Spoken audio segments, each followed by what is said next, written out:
What a wealth of experience we have today. Now, as I mentioned, our topic of discussion at the moment in this panel is careers and courses. What's in demand and what's on the way out. Very important if you're choosing. In an era of AI breakthroughs, green transformation, and digital disruption, career paths are no longer linear. If that's a theme that we're hearing, it's one that we are. They're certainly not static. As roles evolve and industries rise or fall, learners and workers are asking a critical question: where should I focus next?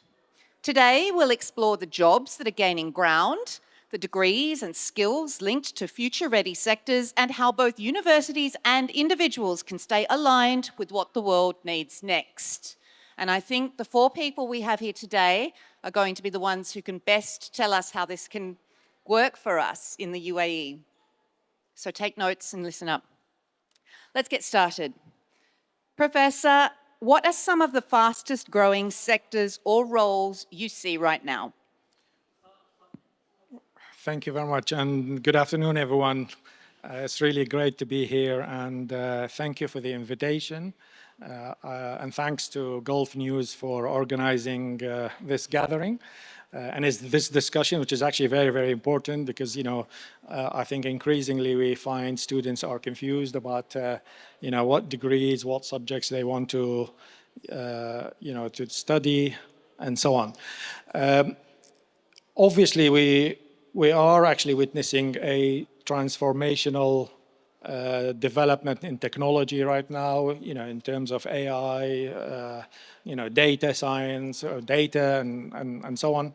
So very, very, you can say actually unique development taking place. But I also, wanted to emphasize that, we've had industrial revolutions in the past, and there's always impacts on roles. Some jobs may disappear, some jobs may actually be created. But I would say the majority of roles and what they're meant to do continue to thrive, continue to be relevant and valuable. I think there's two main drivers always for these situations, these changes. One is that that comes with opportunities. So new developments in technology, inventions, and so on. We're obviously seeing now jobs being created in the data. There's vast amount of data. AI is penetrating every sector. It's actually changing how people work and so on. And then there's challenges. For example, we are facing a climate change challenge. Obviously with all companies also connected to the digital world, there's cyber security challenges we're facing. So obviously these things do result in a new demand for new knowledge and new skills and new degrees that are quite important going forward. Thank you. Dr. Asil, let's stick with the mention of climate change at the moment. What new industries or roles didn't exist 5 to 10 years ago that are booming right now in your area of expertise, environmental sciences? There are lots of new opportunities in the job market related to sustainability as a whole and climate change in specific. 10 years ago, no one would mention an earthquake forecaster. This is a new position that has been evolving in the last couple of years with the earthquakes happening around us. So I would echo what my colleague said regarding the new job opportunities coming to the market, but I would divide them into 4 core areas. So we're talking about sustainability and green economy. We're talking economy and energy. We're talking about healthcare and health tech. We're talking about digitalization and technology. And last is agriculture and food processing. Now with the population increasing, agriculture is becoming more and more important to ensure the the availability of enough food for this population, especially with the climate change issues that is happening with us. I would focus again back to climate change. So we spoke about the earthquake forecaster. We would like to also focus on climatologists. Okay, before we would say climate change experts, now we would call them climatologists, those focusing on climate change and integrating AI into the study of climate change. So if we just drill down into that change in words, in terminology, it takes it from a topic specialist to a scientist? Completely from just a topic specialist to a scientist who needs to integrate not only the science of climate change, if we're speaking about it, but this scientist needs to understand the impact of AI, needs to understand the biology, which is the science of it, and the climate change science in general. So they start as generalists. By the end, they become specialists completely in climatology. Thank you for shedding light on that. Professor Said, which academic programs or course areas are gaining traction because they directly feed into high growth careers? AI, sustainability, health tech, as we've heard? Thank you. Because I'm from Medical and Health Sciences University, so I would like to, elaborate about on the programs which are basically related to the healthcare. Sure, let's drill down So into we healthcare. have programs like AI in healthcare, which is gaining traction. Then we have digital health, which is also, making big waves. Then we have health informatics and data science that is also on the rise. We also have, courses or programs which are related to public health and epidemiology, because with the advent of AI, now we have something called as AI epidemiologist. We have data scientists who are basically looking for public health data. So that is also gaining traction. And from our university perspective, I would like to, inform everyone that we are also starting many innovative programs. Okay, we have started programs related to pharmaceutical sciences, which is practice-based, AI-based. We have also started programs, related to medical physiology, and we have started programs which are basically related to orthodontics and clinical education as well. Thank you very much. I notice we've got a lot of new people joining us here. I just wanted to recap for you that we're talking about careers and courses at the moment. We're working out what's in demand right now and what subjects, what courses of the past are on their way out. So it's very, very topical for those people who are choosing university degrees right now. So, Waleed, let's move on. Are universities updating fast enough to match the skills that employers are actually asking for? Of course, you're going to tell me yes, right? Yeah, thank you first of all for inviting me here, and a pleasure to be on this panel. The answer is yes, as you said. I think historically what we have seen is that not only the universities but all the educational institutes have found it challenging to keep pace with the updates. But what we have seen recently is that as the new sort of areas are booming, what we are seeing is that there is a need to update all the syllabus content for universities and educational institutes. The challenge right now is that AI itself or the trendy topics are moving at such a fast pace that basically it is getting difficult to keep pace with that sort of change right now. I think that's This is the another biggest theme we're hearing yeah, that's the today. biggest sort of challenge. But I think all the educational institutes are doing well.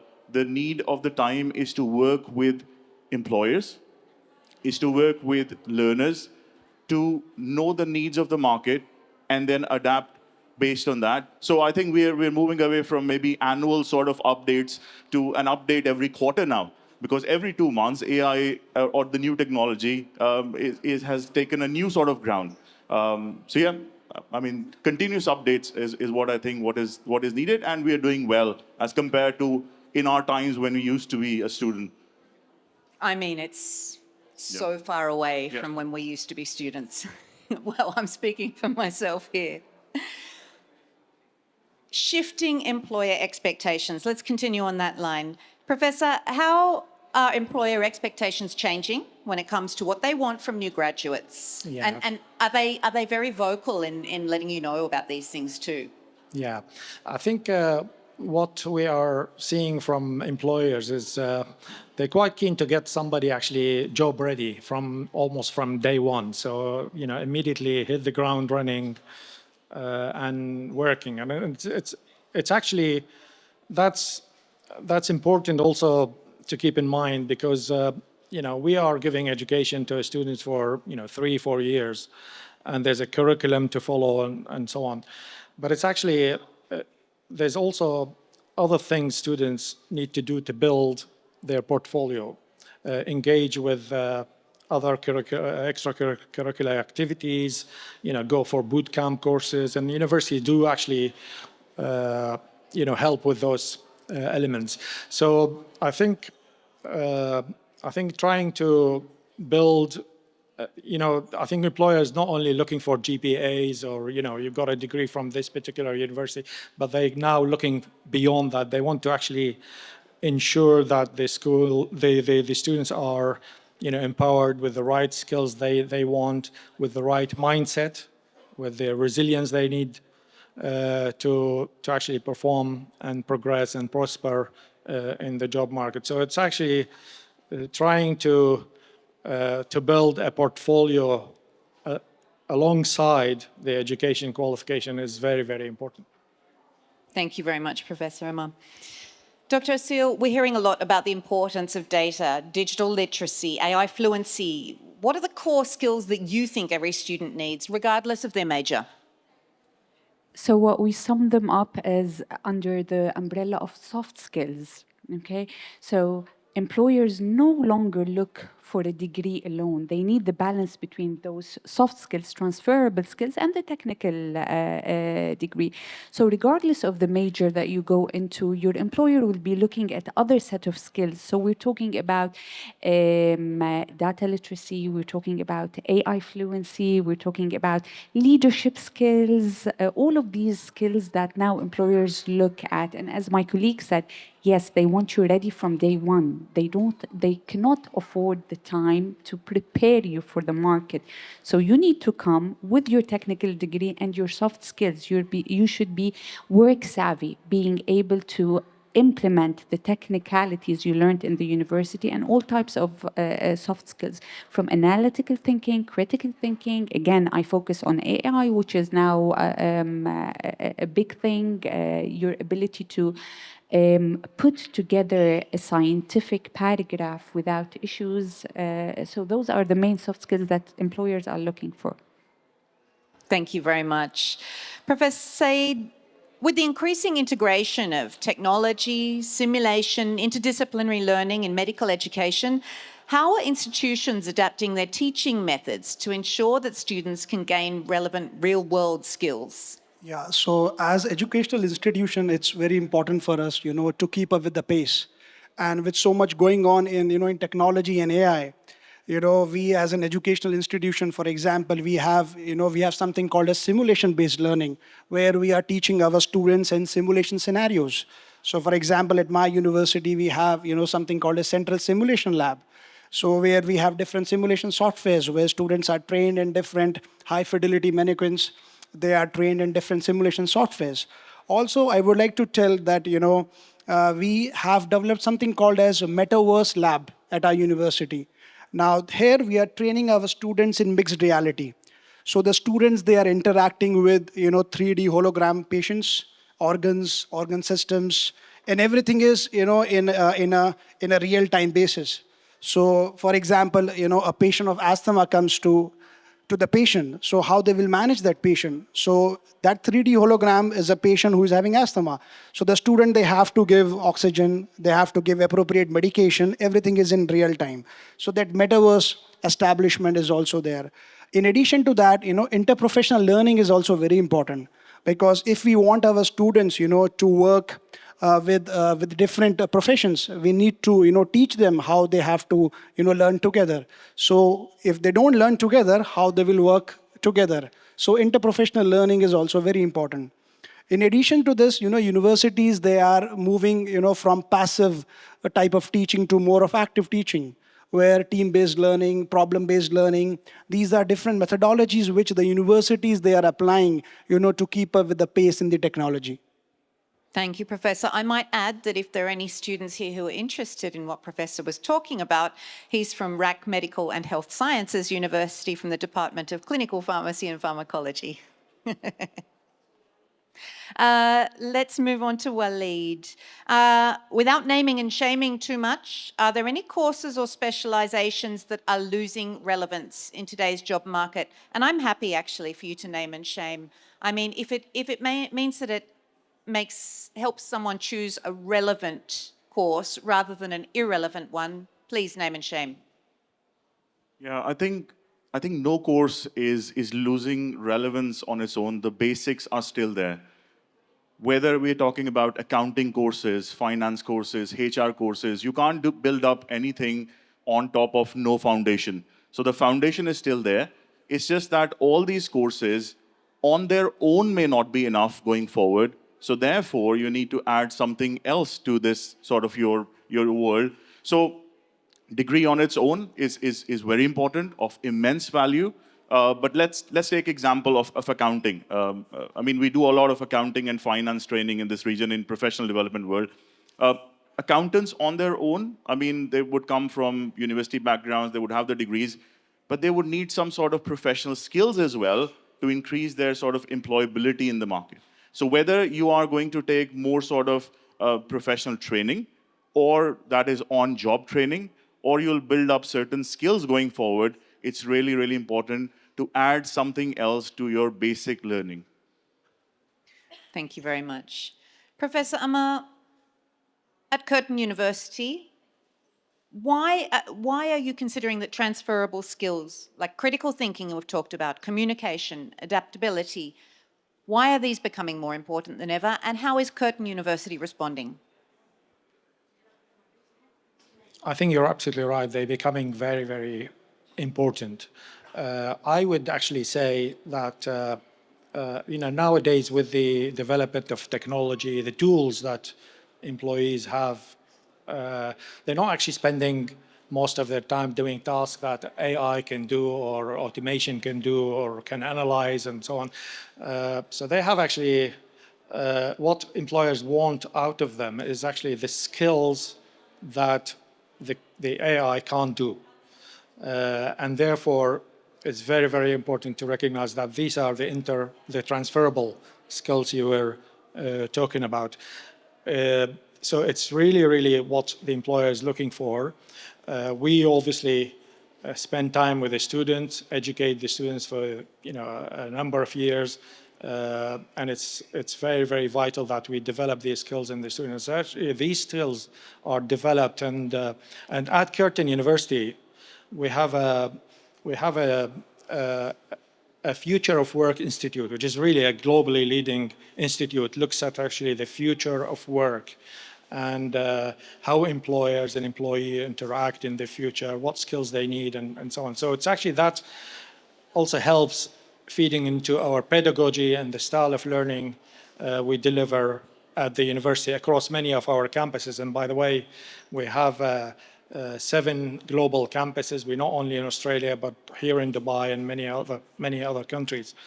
I think engaging students in projects, problem solving, these are very, very important. That's when the students thrive and develop skills, working in teams, for example, and so on. One challenge actually higher education is facing now is obviously with the technology, ChatGPT and so on, is unfortunately some universities are trying to go back to the traditional exam surrounding because it's very safe and it's actually testing. But that's actually it's important to actually continue to actually deliver, get the students to deliver students and those interactions that are vital for skills development. Indeed. Dr. Asil, I mean, I've just been thinking, it's not that these transferable skills haven't always been important teamwork. I mean, that's one of the main things that university prepares us for, how to work in teams, how to deliver as a team. But perhaps it's become more formalized now. I'm not sure. Maybe it was just seen as a fortunate byproduct of university. Speaking especially about Canadian University Dubai, how can students demonstrate or build these skills within those traditional academic courses? So, other than the traditional academic courses that I'm sure every university has, students are encouraged at CUD to take advantage of any extracurricular activity that happens related to their field or outside their field. Join internships, the obligatory and the optional internships, take part of it. Attend workshops that are done on campus and outside campus. Whatever extra event comes your way that is being offered for you by your course instructor or the university, take part of it.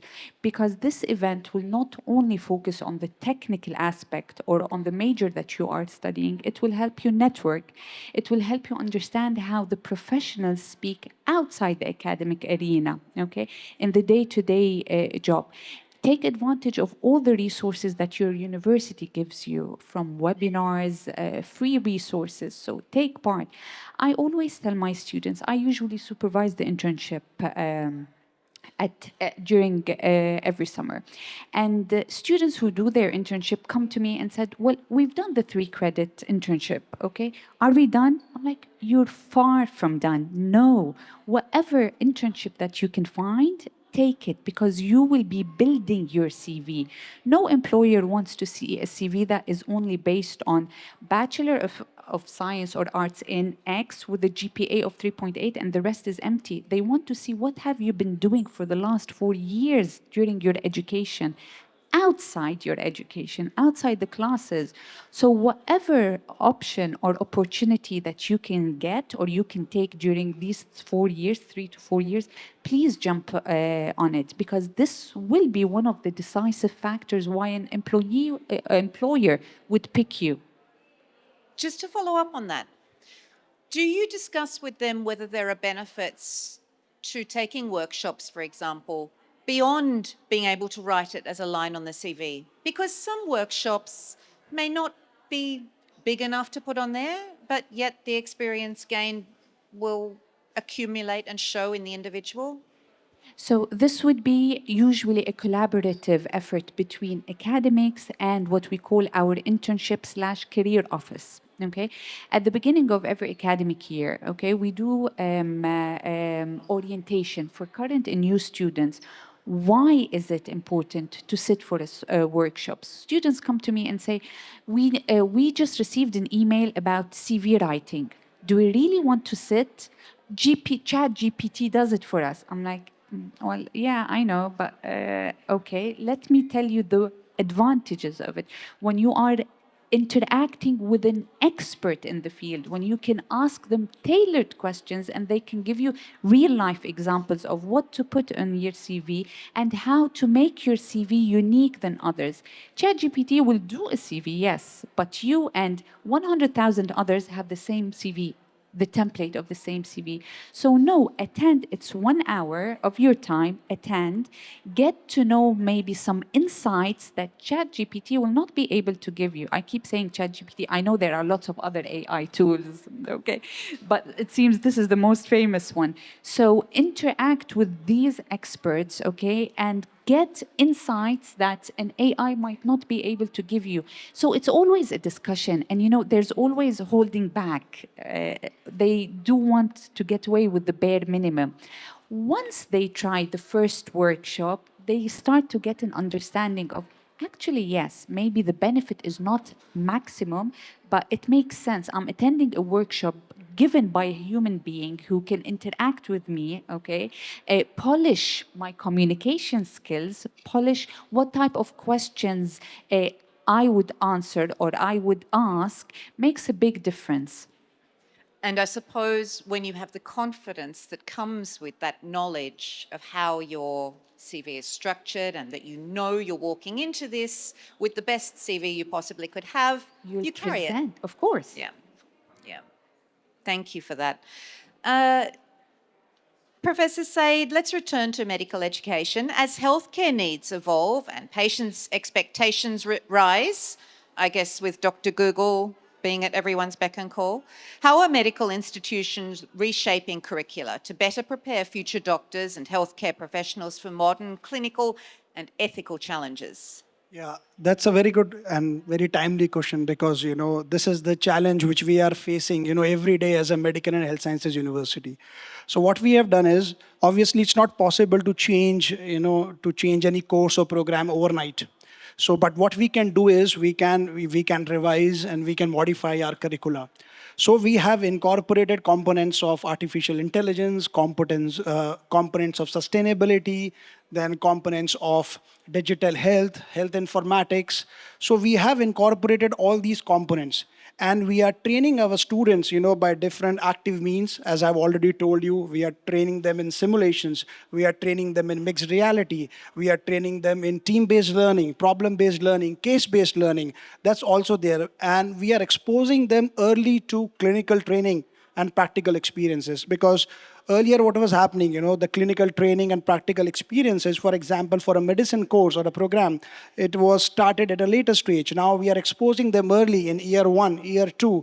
We are telling them, go to the hospital and have practical experiences, because this is what the employers also look for. They look for practical experiences. So this is how the medical and health sciences university, they are trying to keep up with the change. Fantastic, thank you for that.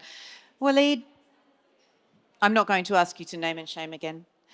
How should universities or students approach fields that are shrinking but still have value in certain contexts? And let's add in there, if they are passionate about a certain area that has less commercial value than it used to, but it's what drives them. Yeah, there's nothing wrong in going into fields that we think are losing their value as such, but to be honest, they're not. The reason is because if you look at any sorts of fields or sectors right now, let's take auditing as an example. Auditing as a professional is moving from manual auditing into more of automated version of auditing. But is again the foundation or the manual processes, are they changing? They're not. Now, what will be very useful for employers and the sort of real world is that we have people who know the processes inside out, which is how the manual sort of auditing really works.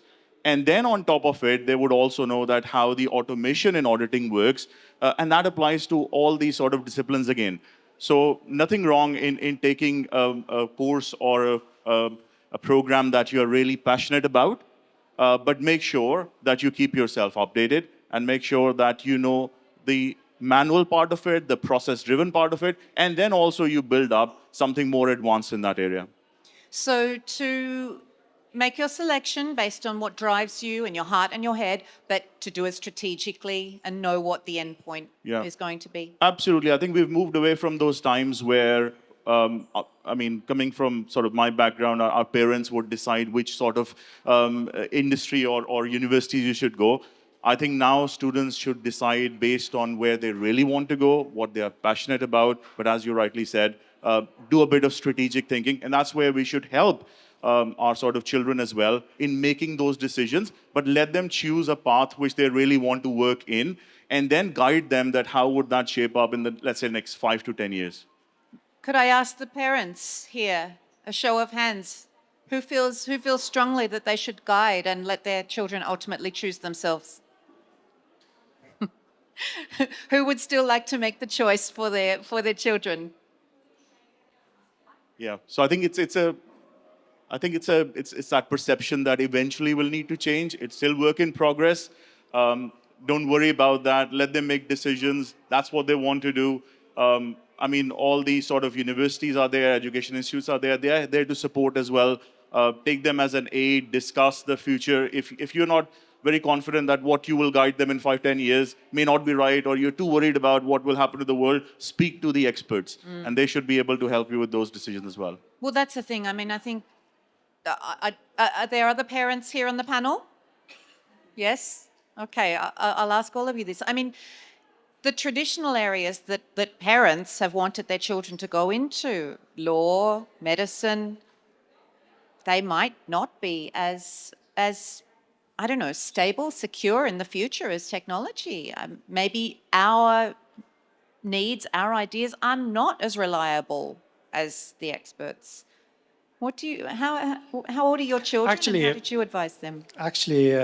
When my children, by the way, is one's finished her degree and one is about to finish. So, but when they were asked me about, what kind of a degree you think, what kind of profession you would, I actually told them what my father told me about 40 years ago, which was a very good advice. Is it actually doesn't matter, and this was a point actually was mentioned already.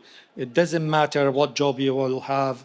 It's actually, it's the most important thing is you do well in it and you progress and you thrive. And I think to do that, you really need to be passionate about something. You really need to have a purpose. And you really want to make a difference in certain area.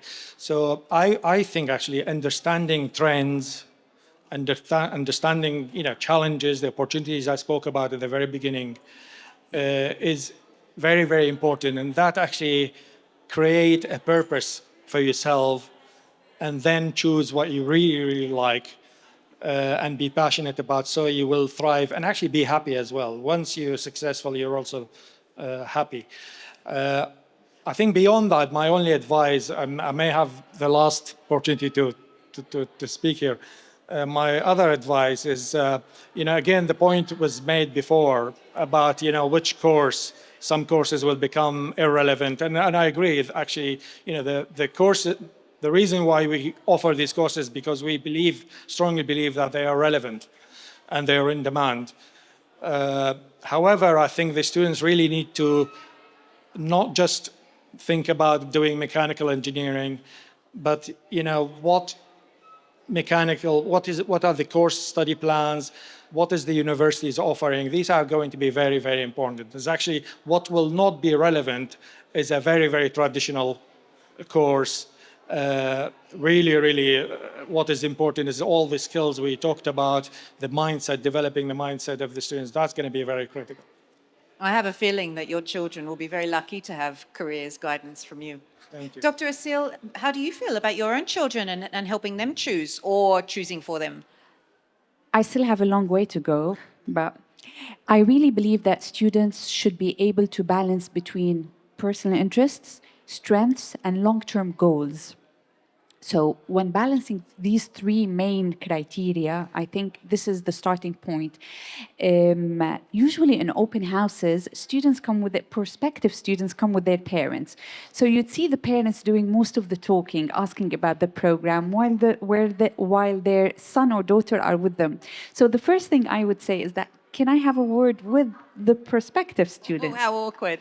I'd like to hear from him or her, because at the end of the day, the student is going to be with me for years. Yes, I understand what you wish them to be, but I'd like to know what do they wish to be. And sometimes this is a main factor. So they come in, they're very interested, their son or daughter become the future medical doctors or go into health. And then you see from the student that maybe no, they're more interested in psychology. They have a passion for it. They've been doing their due diligence and homework, so it's, yes, I am a mother. I would advise my son, but nowadays there's no way you can force your kids. Otherwise, they will join the program. By the end of the first term or first year, they will drop out. And this is not something we want. A student dropping from one major to another until they find what they really want. So I'd always tell parents, be an advisor, but it stops just as an advisor. Do not force them into a future they don't see themselves in. Because if they end up after 4 years graduating and not working in it, all the money that has been paid will be flushed. I keep thinking back to a woman I spoke to yesterday who told the story of being very passionate about science and technology at school, sitting a psychometric test that ended up with a very clear direction that she should study commerce and accounting. She studied commerce and accounting. She never worked a day of her life in commerce and accounting. She eventually found her passion, and that was in training, and she was helping other students decide. But I just thought to myself, what? I mean, thankfully, she used it as a stepping stone, as a pathway to finding her heart desired. But wow, that was very telling. So thank you for helping to guide students away from this. Yes, your children, please, Dr. Said. I totally agree with my fellow panelist. Actually, let them choose what they want to choose, whether it's a safe, traditional, futuristic, whatever it is. The only advice which I give to my students and to my kids as well, okay, do it, but do it with utmost sincerity, hard work, passion, because if they do it with sincerity, passion, and hard work, and they follow, and they should be they should follow their heart, what they and they should be themselves, what they really want. If they follow their heart, okay, if they want to do what they really want to do, definitely they will succeed in life. So I also have this opinion, okay, we should give free hand to our students, to our kids, to choose whatever they want. Definitely we should be there as a guiding force, we should guide them and all, but let them choose, let them do what their heart says, because if somebody do anything which is as per their heart, definitely they will succeed in life. Okay. Here's a bit of a fun one. Waleed, if you could create a brand new university course from scratch, what would it be? What would it be called? I think something to do with the future, maybe future fluency or something. But Catchy. that course should have a mixture of many things. It should have technical knowledge. It should have soft skills. It should have leadership sort of skills training as well. And I think that's where the future is.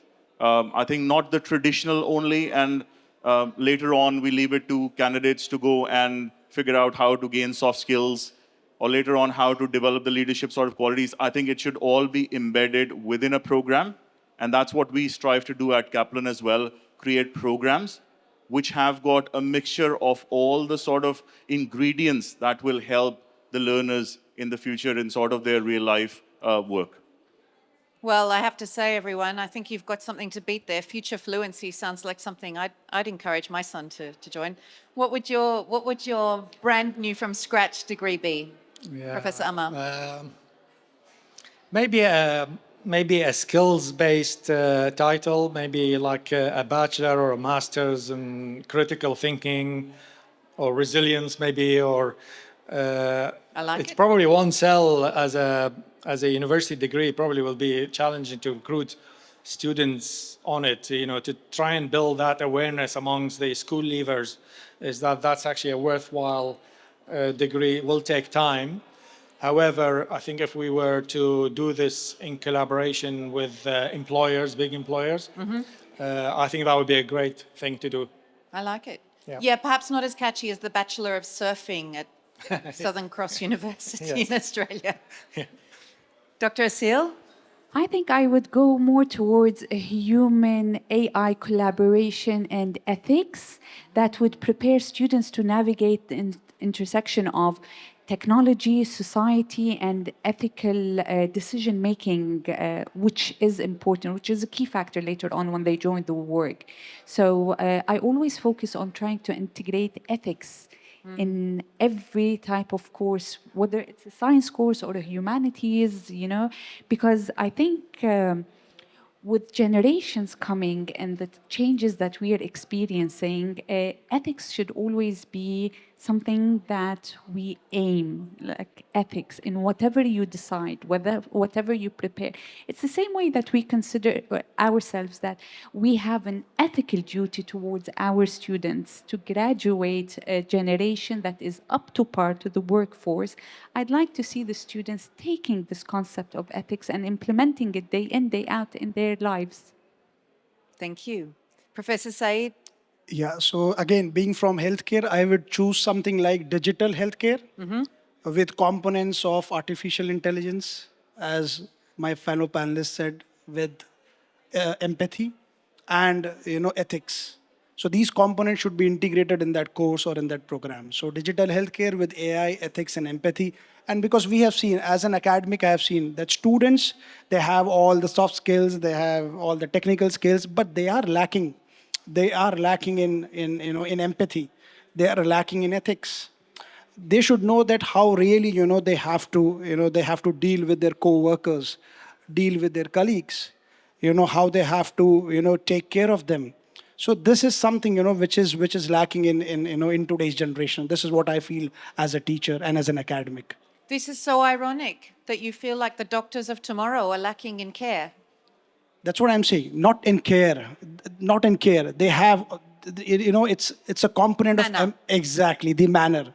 How they give care. That is the only thing. They take it as a very monotonous and as a very professional way. They should be little empathetic. They should be little, caring towards their patient. It sounds like they're in good hands with you. I would like to open it up. Do we have any members of the audience who would like to take advantage of this opportunity that we have here? Maybe some students who are considering courses, asking if their choices may be on the way out or if they seem to be future-proof. Or any parents who are interested in how they can advise their children to make choices that are more future-ready. Are there any people who would like to ask a question while we're here? Can we have a microphone down the front here? Is anyone able to offer a microphone to our audience member? Thank you, Krita. Thank you so much. Thank you so much, Professor Said. You.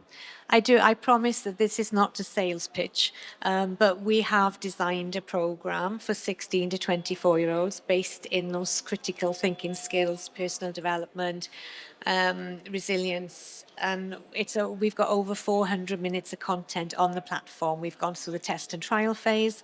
We've had it IOL certified in the UK, which is an institute of leadership. So it's the first time in the UK that a 16-year-old can get a leadership certificate.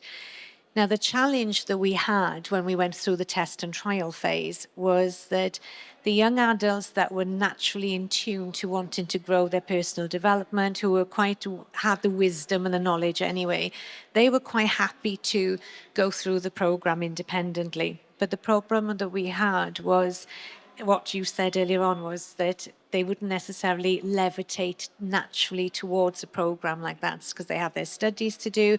Our programs seem to be the thing that was put to one side. How would you guide students to, I suppose, understand the value and the worth of learning about themselves that will work side by side in preparation for them to be ready for the workplace? Because the program is called PAL, Preparation for Adult Life, and it's being your own best pal. So it's understanding your triggers, understanding your mindset. But again, it's getting the young adults to understand the importance of that piece of work as well. Can middle-aged people take this course? Yes, we've done it for adults too. So I'm promised this not a Dr. sales Asil, pitch. yeah. If I understood your question correct, I really believe, and I might be wrong, any external standalone programs usually fail because they are standalone, okay? So when I always get emails about standalone programs, and I don't understand the added value of it. But my first recommendation would be, let's try and integrate what you have into our curriculum. Yes, I understand as a consultancy, you might be looking for a financial profit, okay? But I always encourage entities to, let's start it, okay? Give me maybe 5 seats for free for this academic year. Let's see the approach of students. Would it work? And let's discuss how do we officially integrate such a tool or a program into the curriculum. Because if you keep advertising it as a standalone, students are going to tell you, I'm getting this free from the university. The internship office, the career office, the departments themselves, they do the workshops. So what is the added value other than I'm paying extra money, extra time, and I'm busy with my classes? Whereas once you integrate what you're offering into the curriculum, they unfortunate, will be forced to do it. And with time, they will discover actually we did it and it is of added value. So I always advocate for let's try it, let's try and integrate it, see the outcome of it, and maybe then move on to have it more systemized or leading to a formal agreement or an MOU. Does that answer your question? Thank you so much for your question. Do we have any other members of the audience who would like to take this opportunity to ask some questions? Dr. Asil, I'll ask. Thank you. Thank you so much.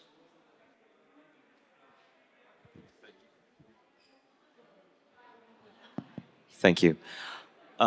My question is more relates to the students on grooming them in the formative years of their education, where, speaking for myself, say Generation X, when we were given an assignment to do, we would have to go through the rigor of, looking through books or even the internet and getting research. So an answer wasn't quite given to you on the plate, but you would have to go through A, B, C and sift through and filter out the right content, which again you would have to edit and then put forward. Today, I see students have it quite easy when it's given to them. Like the other day, my son got, an assignment to do, a simple one. Your friend is in Dad, trouble. your sons are right here. Yeah, but this is the funny thing.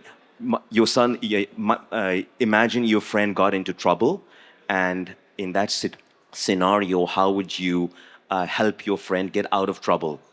And he just said, that's no problem. I'll just ask him to use ChatGPT and he'll find his way out.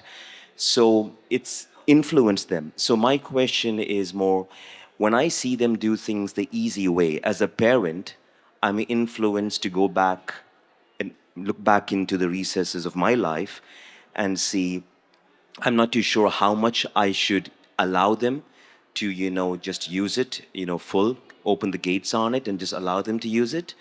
And how much can I really control it?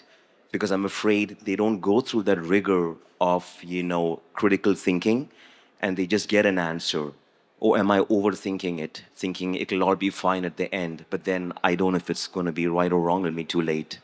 Great question. Is there someone in particular you would like to answer this for you? Anyone, no one in particular. Who has some insight here for us? Professor Amar. Okay, so I think assessment is becoming a challenge to higher education because of all these AIs and generative AIs and so on. And actually, we have at the moment we have a project within our university. We call it Assessment 2030, and it's already started, and it's having an influence on how we think about assessing the students for the future. One thing, obviously, we don't want, as I mentioned earlier, is we don't want to put all students back to traditional exam settings for every unit they study and so on. That's not the right direction. And one thing we have been doing with emergence of this generative AI, we're actually getting very good at detecting students who are using those tools where they're not supposed to use those tools. But it's actually, I think, the future, and that's what we are pursuing right now, is to make sure that we assess not for something that actually AI can do or generative AI can do, but it's really we allow students to use generative AI in a controlled manner. And you mentioned obviously about sources and doing research, getting information. There's vast information available from the internet. It's fine, obviously, you can get it easier than before, as you mentioned. But it's actually still, there's a lot that students need to do to actually assess this information, to validate this information. Not all information available and can be available using ChatGPT and so on are actually valid. So critical thinking, how students can verify this and make meaning out of it is very important. I think it brings us back around to those skills, critical thinking, where we have to assess what we're being given. I'm afraid that's all we have time for. Did you have a 50 word or less answer? I just wanted to add, that we are slowly moving from, from the knowledge-based assessment to more of skill-based assessment. So, for example, if I give an example, in our medical school, what we are doing, we are giving them activities in a group and we are assessing them in real time. So, for example, we say, okay, counsel a patient. So they will do patient counseling in front of us. Earlier, what we were telling them, okay, write patient education points. So now we are not asking them to write. We are asking them to perform and to do it in front of us. Fantastic.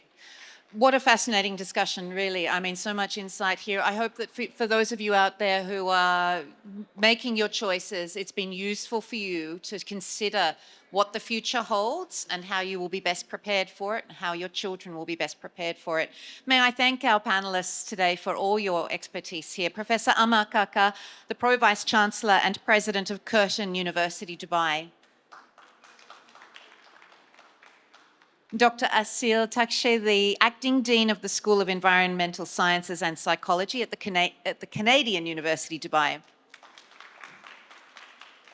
Professor Saeed Arman Rabbani, the Professor and Chairperson of the Department of Clinical Pharmacy and Pharmacology at RAC Medical and Health Sciences University. And last but not least, Waleed Minhas, the Director of Leadership, Behavioural and Exam Preparation, Kaplan Middle East and North Africa. Thank you so much. We've learnt a lot.